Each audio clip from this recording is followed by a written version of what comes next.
So this is the disclosure regarding the real estate agency relationship. Now, this form is meant to clarify the relationship you have with your agent. There's three different types of relationships you can have. You can have one as a seller's agent, you can have one as a buyer's agent, and you can have one as an agent representing both buyer and seller. Now, the seller's agent, there is a fiduciary relationship between the agent and the principal, which is you as the seller. And the fiduciary relationship is about the utmost care, integrity, honesty, loyalty, also confidentiality in things. So not to give away your position to maybe perhaps decrease your posture in a negotiation situation. There's a degree to that. However, there is an obligation to both buyer and seller, even though the buyer is considered the third party, not when you're representing just the seller's agent. Or the seller, the buyer is considered a third party, but it doesn't mean that we can lie to them, and that we have to have a diligent exercise of reasonable skill, care and performance, and agent's duties. You do have honesty and fair dealings and good faith. So meaning that, like if there's like a leaky roof and the seller goes, "Hey, I don't want to disclose a leaky roof," you can't do that. As a seller's agent, you still have to disclose to the buyer on things that might, as it says right here, materially affect the value or desirability of the property. So you are obligated to disclose that. Now, there might be other obligations that you don't have to disclose, like, hey, the seller has some financial hardships and that's why they're selling, and perhaps that's not something that the seller wants to tell the buyer because that decreases their posture in any type of negotiations. So that is the duties, kind of the fiduciary duty between a seller and a seller's agent. Okay, now there's a buyer's agent. Now, some people think because the buyer's agent is actually getting paid by the seller that they owe a duty to the seller. Well, they do not. They only owe a duty to the buyer because they are the buyer's agent, despite they're being paid by the seller.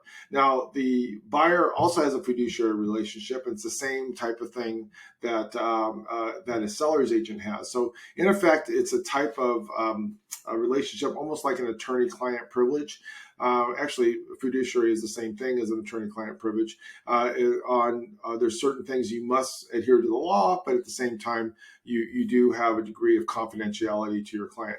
Now, the agent representing both buyer and seller, you can already see how that can be a little tricky. It's almost like the prosecution and defense. We don't do that very often on our team. We don't like representing both buyer and sellers. I've probably done it a handful of times in the 37 years we've been in business. So in this particular case, it shows that you have to play it fiduciary. You have fiduciary responsibilities to both parties.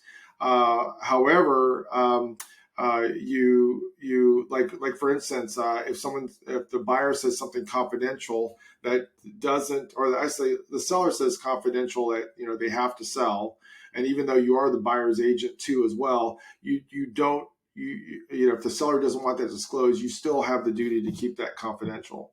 So look through this particular this disclosure. That's kind of the broad strokes of it. In this particular case, just so you know, a lot of times we don't represent normally more than one client at a time. We like to sell the seller's agent by itself or the buyer's agent.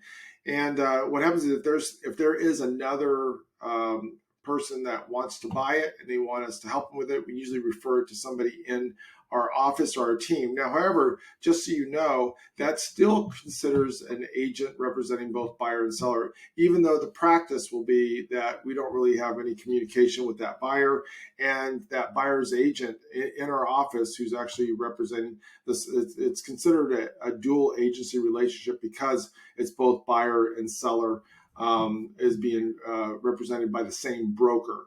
Okay, so we're just agents of the broker, and that broker is considered to be a dual agent. Sometimes that does happen in our sales, and in that case, We do interact as arm's length distance from each other's clients. So you would never interact directly with the buyer's agent, even though it's in our office, and vice versa.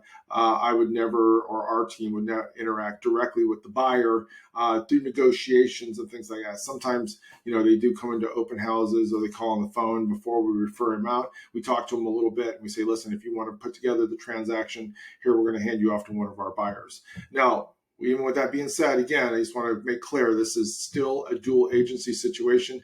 We just try to make it a little bit more practical that each party is represented by somebody separately.